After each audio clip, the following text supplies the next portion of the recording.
The Coven charges that the defendant has repeatedly failed. Remember gathering around the television every week to watch Samantha twitch her nose? While we were mesmerized by the witchcraft at 1164 Morning Glory Circle, something was happening right before our eyes that most of us never noticed. Tonight, we're celebrating 5 actors who played multiple characters on Bewitched. Number 5, Dick Wilson. You're him. You're the guy, all right. Well, you don't look so tough to me.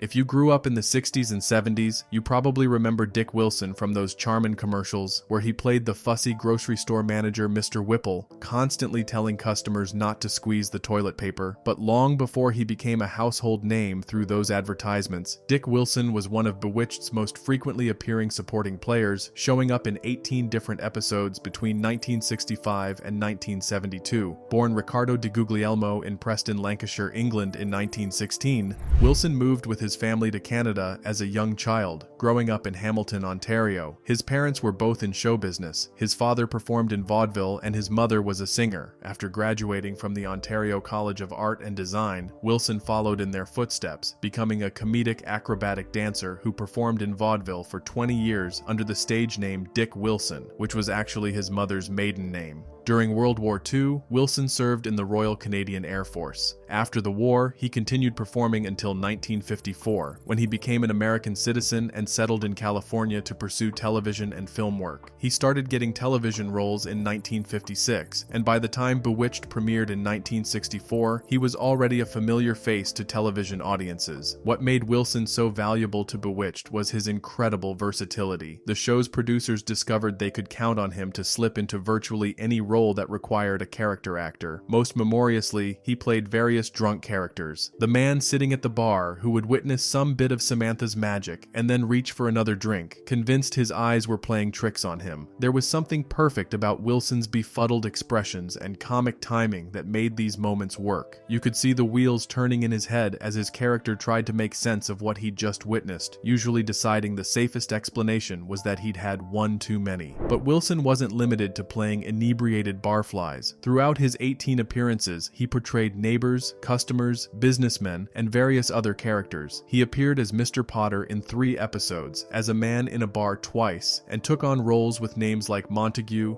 Frank O'Hara, and Mr. Solo. Each character was distinct, with Wilson bringing a different energy to every part. What's remarkable is that Wilson appeared on Bewitched more times than several of the show's regular cast members. He was on screen more frequently than Paul Lynde as Uncle Arthur, Maurice Evans as Maurice, and even Alice Ghostley as Esmeralda. For a character actor who never had his name in the opening credits, that's quite an achievement. The producers of Bewitched clearly appreciated Wilson's professionalism and reliability. In those days of television production, shows cranked out episodes at a rapid pace, and having actors you could depend on to show up, know their lines, and deliver solid performances was invaluable. Wilson fit that bill perfectly. He could be called in with short notice, given a small part, and trusted to make the most of it. What many viewers didn't realize was that while Wilson was appearing regularly on Bewitched, he was also building a career in commercials that would eventually make him more famous than any of his television roles. Starting in 1965, he began appearing as Mr. Whipple in Charmin toilet paper commercials, a gig that would last on and off until 2000. He made over 500 of those commercials, working only 12 to 16 days a year, but earning $300,000 annually at his peak. Wilson himself once quipped that he'd appeared in 38 films and nobody remembered any of them, but everyone remembered him selling toilet paper. Still, for those of us who grew up watching Bewitched in its original run or in reruns, Dick Wilson remains an essential part of the show's fabric. He was one of those reliable character actors who helped populate the world of Morning Glory Circle, making it feel lived in and real despite all the supernatural shenanigans. Every time he appeared on screen, whether he was playing a drunk seeing pink elephants or a straight-laced businessman caught up in one of Endora's schemes, he brought a touch of everyday humanity to the proceedings. Wilson continued acting into the 1980s before retiring. He passed away in 2007 at the age of 91 from natural causes, survived by his wife Meg and 3 children, including daughter Melanie Wilson, who followed him into acting and became well known for her role on the sitcom Perfect Strangers. Dick Wilson's legacy on Bewitched stands as a testament to the unsung character actors who help make our favorite shows memorable. Number 4. Alice Ghostley. Oh, promotion. Now I gotta start all over again. Please hurry. I need it as soon as possible. Alice Ghostly joined Bewitched during a time of transition and became forever associated with the character of Esmeralda, the nervous, accident-prone witch who served as the Stevens family's maid and babysitter. But what many fans don't remember is that Ghostly actually played two completely different characters on the show. Born on August 14, 1923, in Eve, Missouri, literally at a train station where her father worked as a telegraph operator, Alice grew up in Henrietta, Oklahoma. After graduating from Henrietta High School in 1941, she attended the University of Oklahoma, studying English and drama, but college couldn't hold her for long. The stage was calling, and Alice left school to pursue her dreams in New York City, teaming up with her sister Gladys as the Ghostly Sisters, before eventually going solo. Alice made her mark on Broadway in 1952 with Leonard Sillman's New Faces of 1952, where she performed the hilarious number The Boston Beguine, a satirical send-up of proper Bostonians. The show was a hit,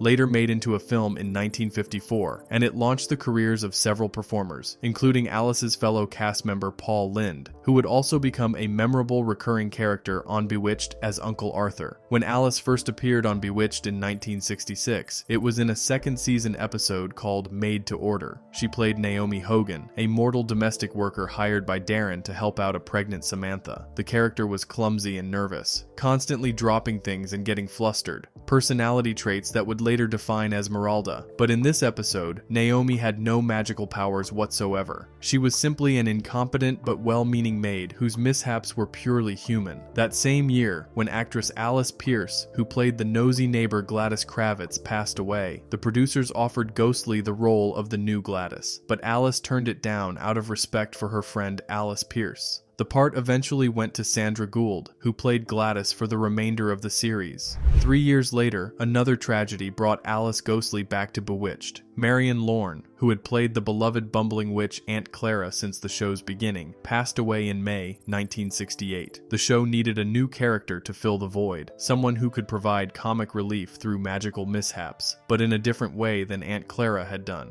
The producers went back to Alice Ghostly, and this time, she said yes. In September 1969, Alice joined Bewitched as Esmeralda, and the character was everything viewers remember and love. Esmeralda was painfully shy, so nervous that when she got flustered, she would literally start to disappear, fading in and out like a ghost. Her spells rarely worked the way they were supposed to, and she was constantly apologizing for her magical mistakes. But unlike the sharp-tongued Endora or the mischievous Serena, Esmeralda was sweet and gentle, genuinely trying her best to help the Stevens family even when her powers betrayed her. Alice appeared as Esmeralda in 15 episodes between 1969 and 1972, bringing warmth and vulnerability to the character. What made her portrayal special was that you could never quite stay frustrated with Esmeralda, no matter how badly her magic went awry. Alice played her with such sincerity and kindness that you just wanted to give the poor witch a hug and tell her it would all work out. During her time on Bewitched, Alice was simultaneously appearing on another show, Mayberry RFD, where she played Cousin Alice for 14 episodes after the character of Aunt Bee was written out. Alice Ghostly was one of those versatile actresses who could move between different shows and characters with ease, always finding something new to bring to each role. Alice's career extended far beyond Bewitched. She appeared in notable films including To Kill a Mockingbird in 1962, The Graduate in 1967, and Grease in 1978, where she played Mrs. Murdoch, the shop teacher. But television audiences probably remember her best from two roles, Esmeralda on Bewitched and Bernice Clifton on Designing Women from 1986 to 1993, a role that earned her an Emmy nomination. On Broadway, Alice won a Tony Award for her performance in The Sign in Sidney Brustein's Window in 1964 and received a Tony nomination for the beauty part in 1962. In 1978, she took over the role of the mean-spirited orphanage supervisor Miss Hannigan in the musical Annie, playing the part on and off for nearly a decade in various productions around the country. Alice was married to Italian-American actor Felice Orlandi for 50 years, from 1953 until his death in 2003. They had no children, but Alice had a rich career and life that touched millions of people. In the early 2000s, she suffered a series of strokes that ended her career, and she passed away from colon cancer on September 21, 2007, at the age of 84. For Bewitched fans, Alice Ghostly remains an important part of the show's later seasons. While some might only remember her as Esmeralda, her earlier appearance as the mortal maid Naomi shows the range she brought to the series. Whether she was playing a nervous human or a nervous witch, Alice Ghostly made us believe in the character, and that's the mark of a truly talented performer. Number 3. Elizabeth Montgomery as Samantha and Serena. About that. Now close your little eyes. Come on. Don't peek. Of course, we can't talk about actors playing multiple characters on Bewitched without discussing the show's star, Elizabeth Montgomery. While everyone knew she played Samantha Stevens, the good witch trying to live a normal mortal life, many viewers at the time didn't realize that she also played Samantha's cousin Serena. Elizabeth Montgomery was born on April 15, 1933, into Hollywood royalty. Her father was the renowned actor Robert Montgomery, and her mother was Broadway actress Elizabeth Bryan Allen. Elizabeth grew up around show business and made her television debut on her father's show, Robert Montgomery Presents, in the 1950s. By the time Bewitched came along in 1964, she had already established herself as a talented actress with appearances in films and numerous television shows. When asked about taking the role of Samantha, Montgomery once said, "Before I'd finished the first 4 pages of the script, I knew I had to be Samantha." The character of Serena first appeared in the show's 2nd season. Serena was Samantha's cousin on her father Maurice's side, and she was everything Samantha wasn't. Where Samantha was responsible and tried to restrain her magical powers, Serena was wild and free, using her magic whenever she pleased. Serena had dark hair instead of Samantha's blonde locks, wore more provocative clothing, and had a mischievous personality that often got Samantha into trouble. What made the dual role particularly interesting was that Elizabeth Montgomery was credited as Pandora's Box when she played Serena. The name was a clever play on Pandora's box, and it wasn't used in the credits until the 6th season, even though Serena had been appearing since season 2. Before that, many viewers genuinely didn't realize the same actress was playing both characters. Creating scenes where Samantha and Serena appeared together required some television magic of its own. The production team used split-screen techniques and Elizabeth's stand-in, Melody McCord, who would be filmed with her back to the camera when both characters needed to be in the same shot. The result was seamless enough that audiences believed they were watching 2 different witches, even though it was Montgomery's voice and mannerisms bringing both to life. For Elizabeth, playing Serena gave her a chance to let loose and have fun. Serena was flirtatious, calling Larry Tate Cotton Top, and often flirting with Darren while pretending to be Samantha. She wore shorter skirts and had a more modern, hip attitude that reflected the changing times of the late 1960s and early 1970s. While Samantha represented the traditional housewife trying to fit in, Serena represented freedom and the countercultural spirit of the era. Elizabeth Montgomery threw herself into making the 2 characters distinct. Beyond the obvious differences in hair and wardrobe, she gave them different vocal patterns, different ways of moving, and different attitudes. Serena had a sultry quality that Samantha never displayed, and her interactions with the mortal world were marked by amusement rather than Samantha's earnest attempts to blend in.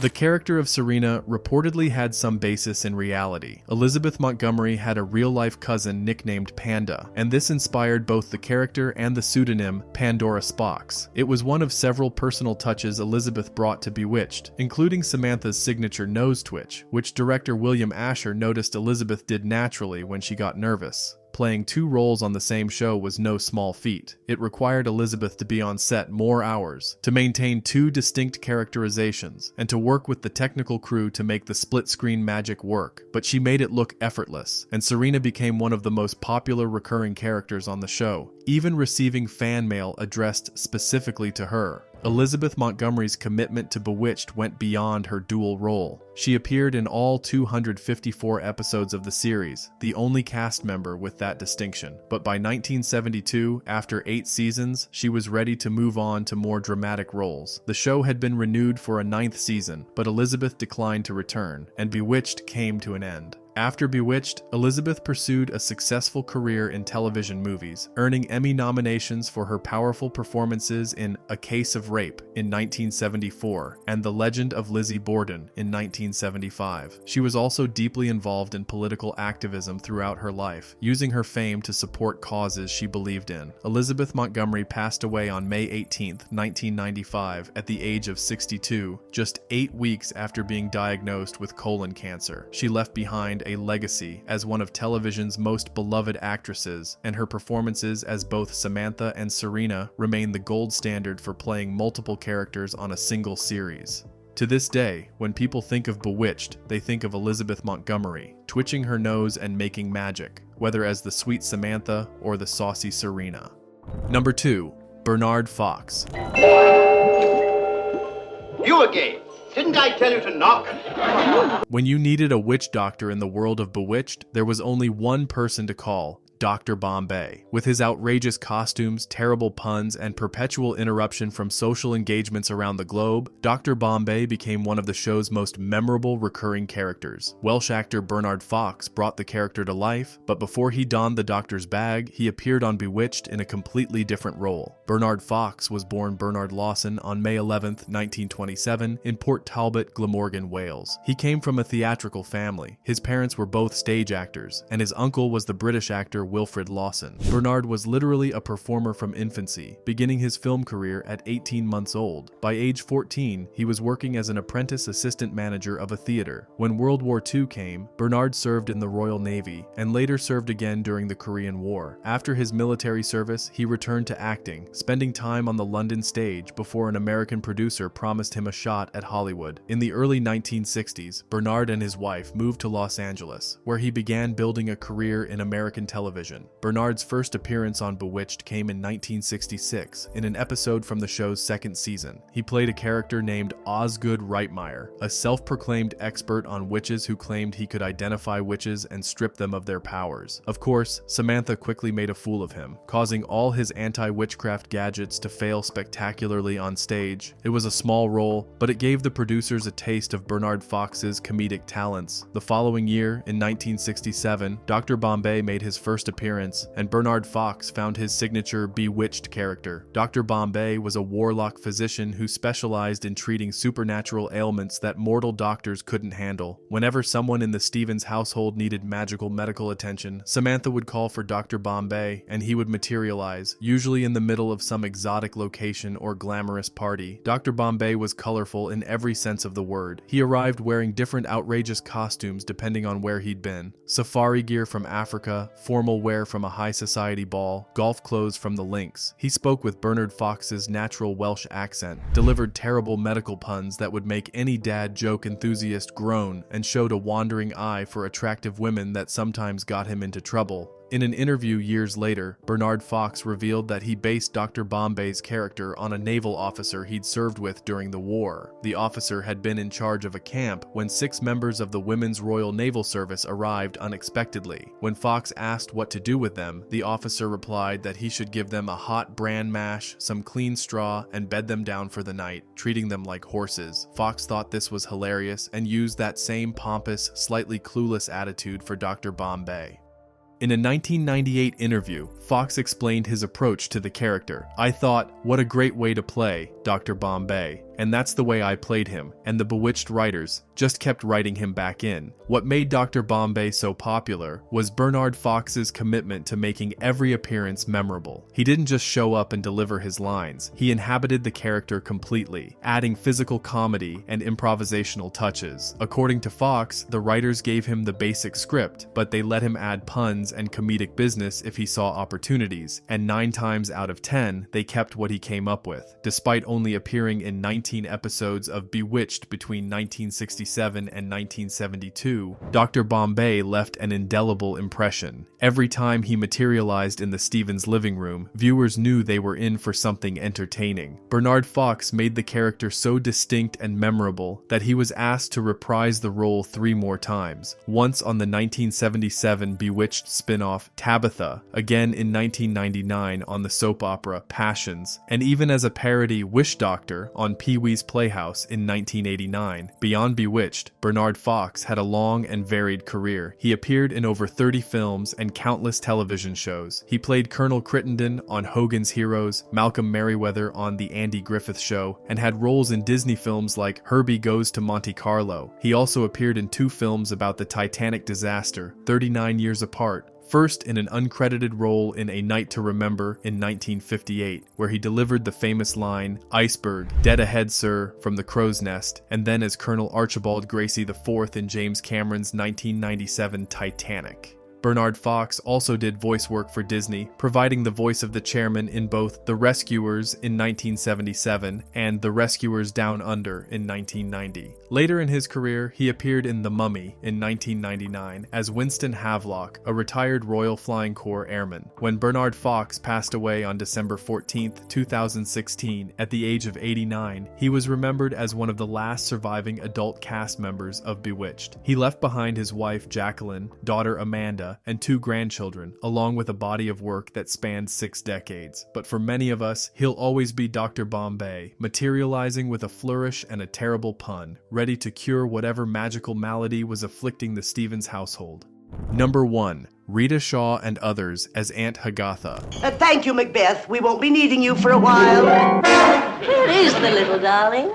The 5th entry on our list is a bit different because it highlights one of Bewitched's most interesting casting quirks, the character of Aunt Hagatha, who was played by not 1, not 2, but 6 different actresses throughout the show's run. Aunt Hagatha was one of Samantha's maternal aunts, along with Aunt Enchantra. Together they ran a school for young witches and made occasional appearances on the show, usually arriving with great fanfare in their magical antique car named Macbeth, which could drive through walls directly into the Stevens living room. Sometimes the car was driven by Rasputin, and other times it operated without a driver at all. The actresses who portrayed Aunt Hagatha over the years included Rita Shaw, Nancy Andrews, Doreen McLean, Kay Elliott, Diana Chesney, and Isabel McCloskey. Each brought their own interpretation to the character, but they maintained the same general personality, a somewhat stern but ultimately caring aunt who took her responsibilities as an educator of young witches seriously. Rita Shaw was the first and most frequent actress to play Aunt Hagatha, appearing in the role multiple times. Born on September 13, 1912 in South Paris, Maine, Rita had a long career in film and television. She was a character actress with a warm presence and impeccable comic timing, perfect for playing the no-nonsense but loving aunt. Before and during her time on Bewitched, Rita Shaw appeared in numerous films and television shows. She had a memorable role in the 1965 film The Ghost and Mr. Chicken with Don Knotts, and she appeared on classic TV shows including The Andy Griffith Show, The Mary Tyler Moore Show, and The Bob Newhart Show. She was one of those reliable character actresses who could make any role memorable, no matter how small. What made the multiple actresses playing Aunt Hagatha notable was that it demonstrated how television production worked in the 1960s and early 1970s. Actors had busy schedules, and if an actress wasn't available when an episode needed to be filmed, the producers would simply recast the role with someone else. In the days before home video and constant reruns, producers assumed viewers wouldn't remember or notice that Aunt Hagatha looked different from one appearance to the next. The same thing happened with Aunt Enchantra, who was played by 3 different actresses, Estelle Winwood, Otola Nesmith, and Diana Chesney. Diana Chesney had the distinction of playing both Aunt Hagatha and Aunt Enchantra in different episodes, adding another layer to this casting puzzle. This practice of recasting recurring characters was actually fairly common on Bewitched and other shows of that era. Darren's father, Frank Stevens, was played by both Robert F. Simon and Roy Roberts at different times, sometimes alternating between the 2 actors in the same season. Larry Tate's wife, Louise, was played by Irene Vernon for the first 2 seasons before Casey Rogers took over the role for the remaining 6 years. Even Darren's secretary Betty was played by multiple actresses throughout the show's run.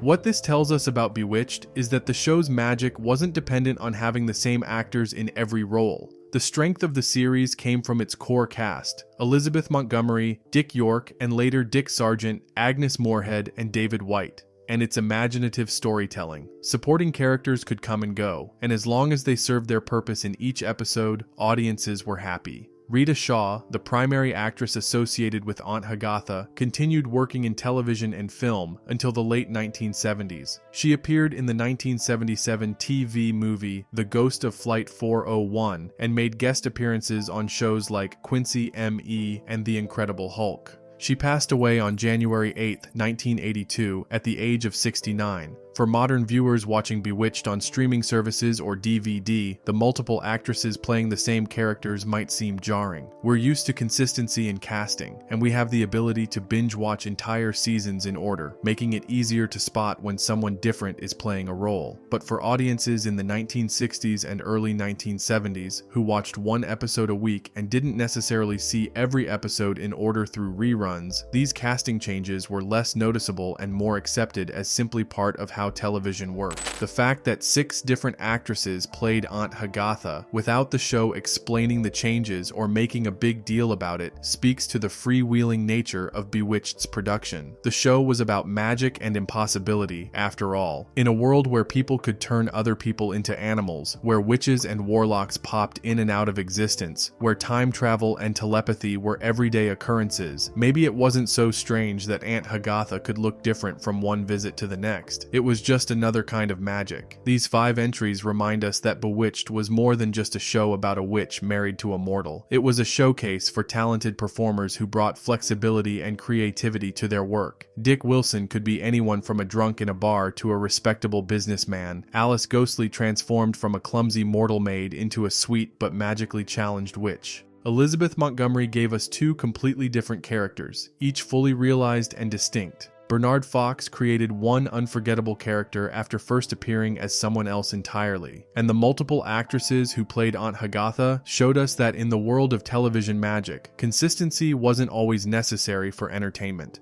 The next time you settle in to watch Bewitched, whether it's on a streaming service or on a classic TV channel, keep an eye out for these talented performers. Notice Dick Wilson in the background of a scene, probably playing someone who's had one too many drinks. Watch Alice Ghostly as she fades in and out, apologizing for another magical mishap. Marvel at how seamlessly Elizabeth Montgomery switched between being responsible Samantha and mischievous Serena. Enjoy Bernard Fox's outrageous entrances as Dr. Bombay. And if you spot Aunt Hagatha, see if you can tell which actress is playing her this time. These actors remind us why we fell in love with Bewitched in the first place. It wasn't just the special effects or the clever plots, it was the people who brought those stories to life week after week, creating a magical world that still enchants us more than 50 years after the show first premiered. If you enjoyed this trip down memory lane to 1164 Morning Glory Circle, please like this video and subscribe to our channel for more nostalgic looks at classic television. And leave a comment below. Which character on Bewitched was your favorite? We'd love to hear your memories of watching the show. Thanks for watching, and until next time, may all your magic be the good kind.